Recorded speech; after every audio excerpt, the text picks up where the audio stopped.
menyuarakan isu ketimpangan sosial yang ada di masyarakat dengan gerak semata, mengekspresikannya melalui gestur dan mimik yang lincah. Jenaka sesekali menyayat, seakan menjadi keseharian dari Jemek Supardi, seorang pantomim yang telah membuktikan dedikasinya untuk perkembangan seni pantomim di Indonesia.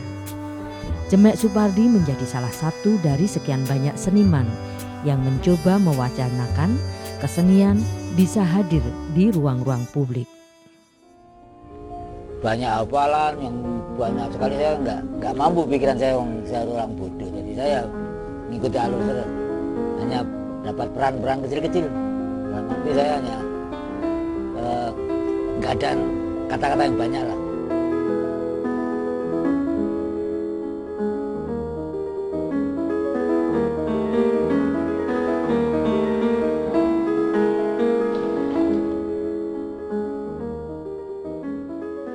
Tak terhitung berapa kali ia berpentas mempertunjukkan kebolehannya dalam berpantomim.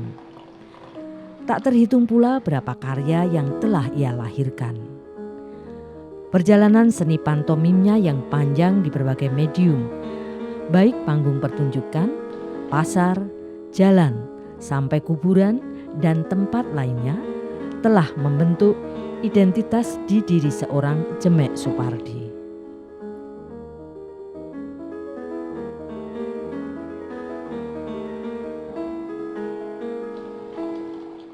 Ya, dulu waktu saya belum mengenal, ya istilahnya berbudaya, saya masih barbar. Itu kenakalan saya udah nggak ketulungan. Artinya saya belum berbudaya loh, belum mengenal budaya. Lama-lama kelamaan saya tahu persis, artinya teman-teman rambutnya gondrong-gondrong, saya masih, "Mas, mau kemana Mas?" Dengan logat bahasa Jakarta lah. "Latihan teater." "Teater itu apa?" Saya nggak tahu. Ini saya nguntit dari belakang. Pengenalan saya itu tahun ya 71, 70 lah. Itu mengenal budaya kesenian, lihat. Oh, teater desa nggak berani ikut karena saya merasa nggak mampu dan apa yang ya itu usung-usung lah, tukang bantu-bantu lampu. Tapi kelamaan saya kan ya berpikir lah, mosok dari dulu saya gini terus, saya harus mulai latihan kursus. Teman-teman banyak yang ini belum namanya Jemek, nama saya masih Kampret. Kampret tuh pencuri lah, buah-buahan macam-macam, belum berbudaya betul ya. Saya makin lama saya kan, mau latihan apa? Ya salah latihan ikut-ikutan, masih lunyah-lunyah lah, belum tahu proses budaya. Ya itu tadi saya lihat empat anak bengkel teater alam tuh lewat tempat saya tuh. Saya kan sini dari anak dalam kampung tuh. "Mas kemana Mas?" Itu kos-kosan anak orang kos-kosan. Latihan teater loh. Saya yuk untit, saya nggak berani ikut nih, saya dari belakang kepengen lihat apa sih teater tuh. Itu teater alam.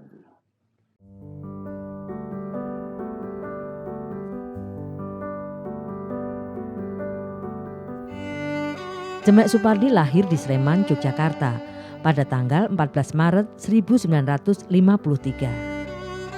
Tak terbayang oleh dirinya akan menjadi seorang pantomim yang cukup dikenal. Proses kreatifnya di dunia seni diawali dari keterlibatannya di sejumlah kelompok teater yang ada di Yogyakarta. Ia pernah bergabung dengan sejumlah kelompok teater di Yogyakarta seperti Teater Alam, Teater Boneka, Teater Dinasti.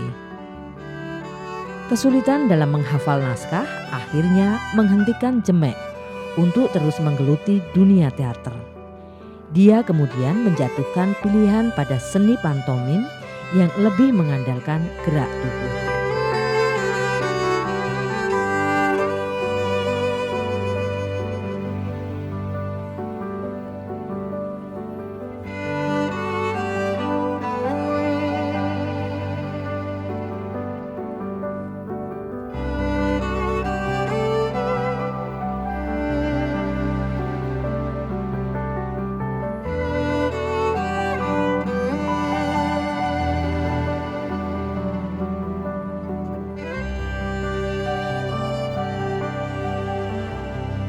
sama aja. Jadi ya, yang antara mime dan teater itu kan awal mula dari keaktoran. Sebagai keaktoran saya kan harus belajar, apa-apa harus belajar. Makin lama saya gerakan saya itu paling jijikan, ya sih. Wah, coba itu, tadi istilah nama saya, coba itu karena kalau saya bermain gerak itu nggak pandang bulu, tempat yang kotor-kotor itu, saya tetap main. Itu awal mulanya dari gerak saya, banyak anak-anak sering, wah gerakmu bagus tuh, kayak menirukan sesuatu. Saya nggak tahu itu main, masih tahun 73, 74 itu belum membaur lah. 76, 75 baru ada, pantomime ini tau, etok-etoke, kayak semacam melakukan sesuatu, tapi nggak ada bedanya. Itu mime. Bagaimanapun saya jujur aja ya, tentang hafalan naskah, saya paling lamban. Banyak teman-teman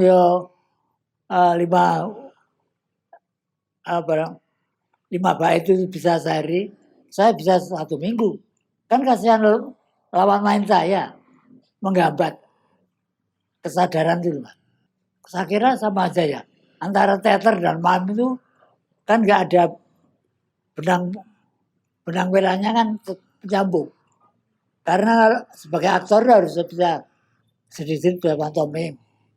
Nah, saya bagian dari keaktoran yang saya tekuni tentang bidang mime-nya. Karena saya sadar bahwa saya itu, hafalan saya lamban sekali.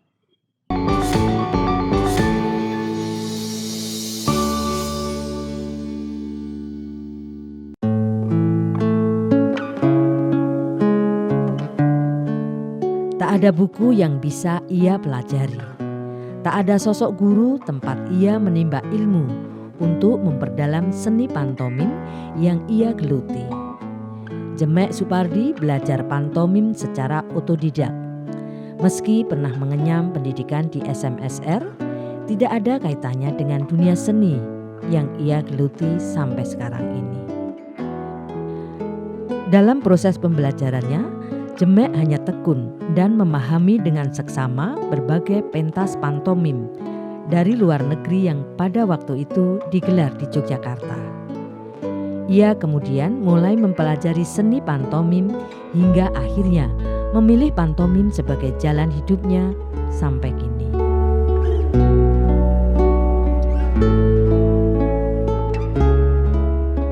Antara visual tari dan pantomim itu bedanya kelihatan sekali.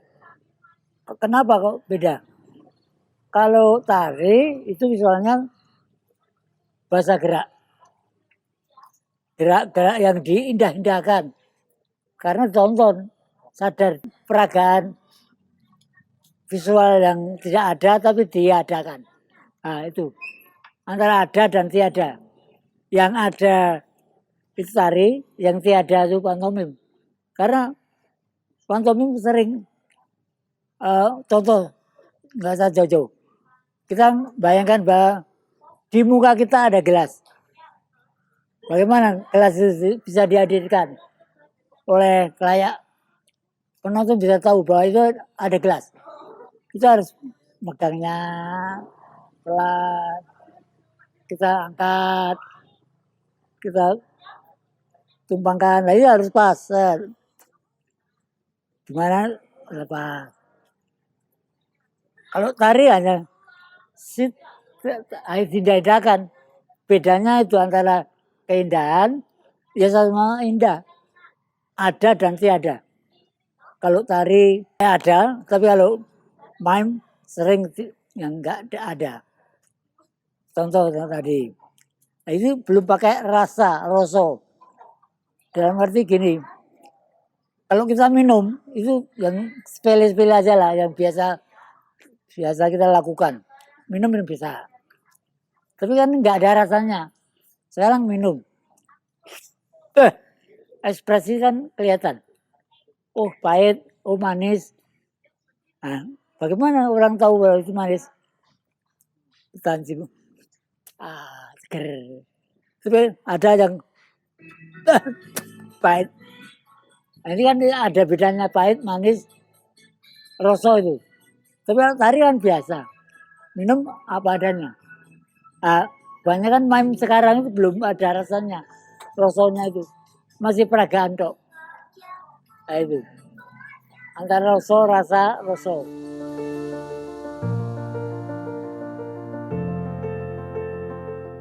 Proses kreatif Jemek Supardi dalam berkarya tidak terlepas dari kehidupan yang dijalaninya. Banyak cerita yang dipertunjukkan merupakan pengalaman pribadi dan cukup personal dalam hidupnya. Perjumpaan Jemek Supardi dengan lingkungannya pun sering menjadi inspirasi dalam setiap karyanya, sehingga Jemek dianggap sebagai seniman pantomim yang sangat produktif. Dari tahun 1976 hingga tahun 2016, pertunjukan pantomim yang pernah Jemek mainkan tak kurang dari 50-an karya, baik di panggung maupun di ruang publik, dengan berbagai gaya, tema, dan bentuk eksperimental. Konsisten Jemek sebagai pelaku pantomim membuat dirinya kerap dijuluki sebagai Bapak Pantomim Indonesia.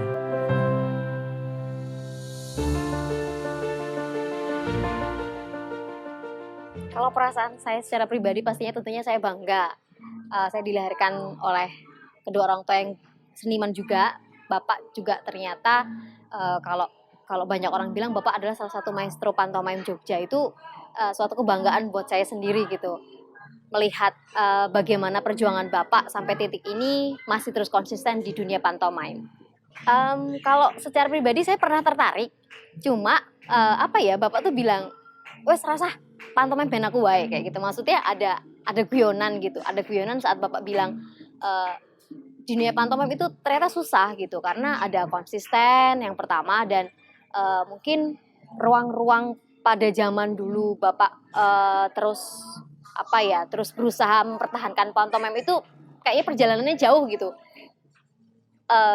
Akhirnya Bapak mengenalkan saya ke dunia seni-seni yang lain gitu. Bapak terbuka dengan saya. Banyak ruang yang Bapak kenalkan juga pada waktu itu, tidak hanya pantomim, malah lebih kepada teater. Dulu saya main teater, tapi ternyata pilihan saya jatuh kepada dunia seni tari. Dan itu pun juga Bapak terus terbuka untuk support saya sampai saat ini.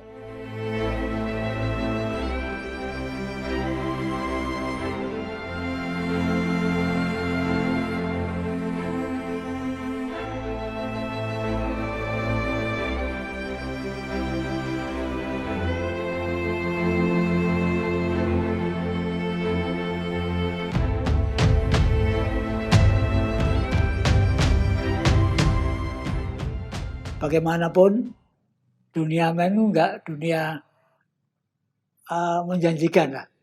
Karena apa saya yang katakan itu?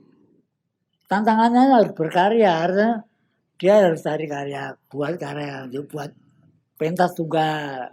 Kayak saya omong, tapi terbukti enggak. Hampir 50 tahun lah di dunia pantomim, dunia sepi betul.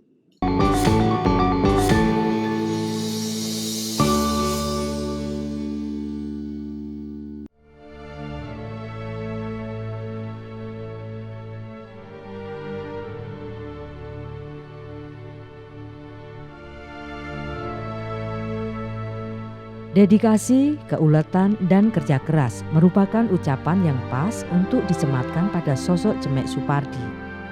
Kita sepatutnya bersyukur memiliki seorang Jemek Supardi yang mau tetap melestarikan pantomim, seni yang sudah langka.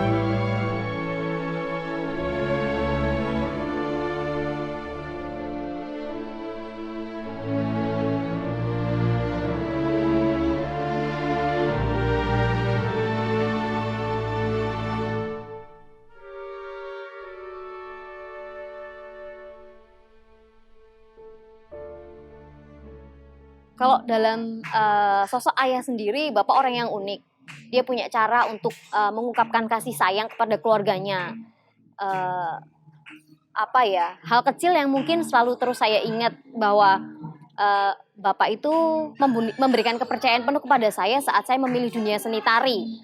Mungkin kalau kalau di dalam proses seni juga itu kan kayak kita pulang malam terus menari kemana kayak gitu, dan itu pun juga akhirnya support itu selalu terus buat saya gitu. Terus ada kayak tiba-tiba bapak ke kampus, loh ngapain pak gitu, orang melaku kayak gitu. Nah itu kayak hal yang mungkin menurut saya itu romantisnya bapak seperti itu. Jadi nggak secara langsung bapak mengungkapkan sayang kepada saya, tapi cara-cara tertentu yang dia selalu mengkritik saya, tapi kalau di belakang saya ternyata bilang anakku gini. Nah jadi ada sesuatu hal yang ternyata bapak saya seperti ini. Jadi pengungkapan bapak itu sangat unik menurut saya untuk memberikan kasih sayang kepada saya ataupun ibu saya. Satu hal dulu sekali waktu saya memilih dunia tari pun juga bapak yang memperkenalkan, kayak pengalaman kita naik sepeda motor Vespa berdua gitu. Saya tidur di jalan terus sampai tempatnya saya latihan, terus pulang juga diantar bapak kayak gitu. Jadi kayak semangat bapak untuk memberikan support tuh ke saya tuh dari dulu ada gitu. Dan pernah waktu itu kita kolaborasi berdua, kita sudah menentukan arah di mana, kapan kita berhenti, kapan kita memulai. Tapi ya itu tadi bapak lucu gitu loh, tiba-tiba bapak lupa arah hadap gitu, terus tiba-tiba kemana, jadi saya balik ke belakang bapak udah hilang. Nah itu pengalaman yang memang bapak itu susah menghafal, itu aja sih.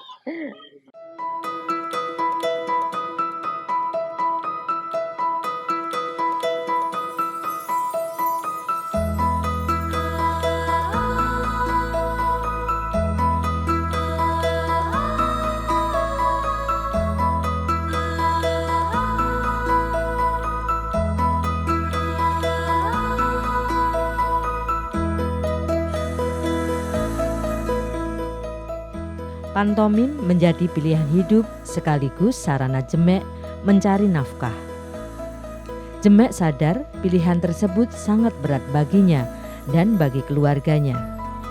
Namun dukungan istri dan anaknya yang setia menemaninya dalam suka maupun duka dalam proses kreatifnya membuat Jemek tetap teguh memegang prinsip dan konsisten pada pilihan seni pantomim.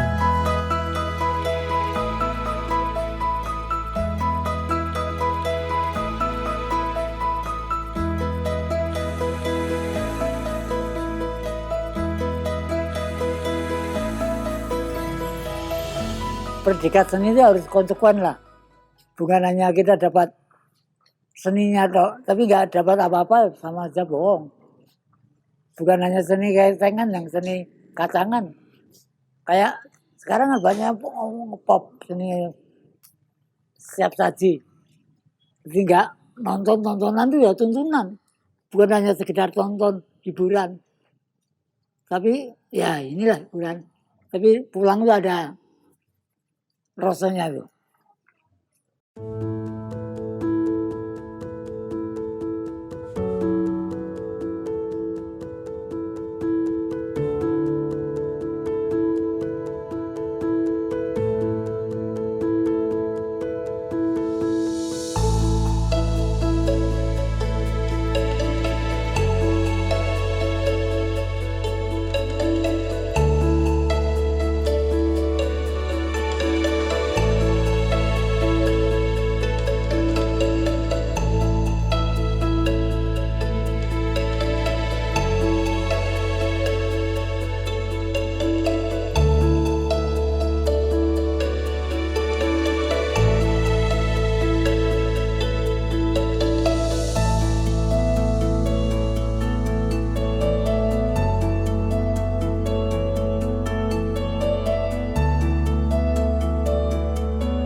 ya bagaimanapun saya tetap ada kepedulian lah, TVRI Jogja bisa mewawancari saya, omong tentang duniaku, dunia pantomim, dunia kesepian. Artinya dunia yang betul-betul belum ada ya, karena di Indonesia, terutama di Indonesia lah, kalau ngomongin yang notabene yang dunia pantomim ini, saya bukan mengharap generasi penerus saya supaya betul-betul hanya bukan sekedar main itu sebagai tontonan pinggiran, tapi betul-betul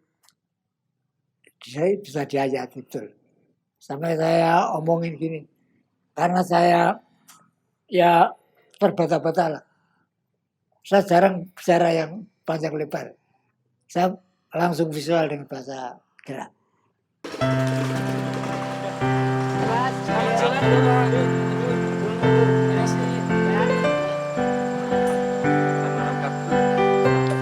Menatap pada sebuah mimpi, hanya kesunyian, tak terucap, hanya lentur tubuh yang terus bergerak. Mengikuti gemercik air, menggiring angin, pada sebuah perahu yang terus bergerak untuk melabuhkan angan mimpi kesepiannya.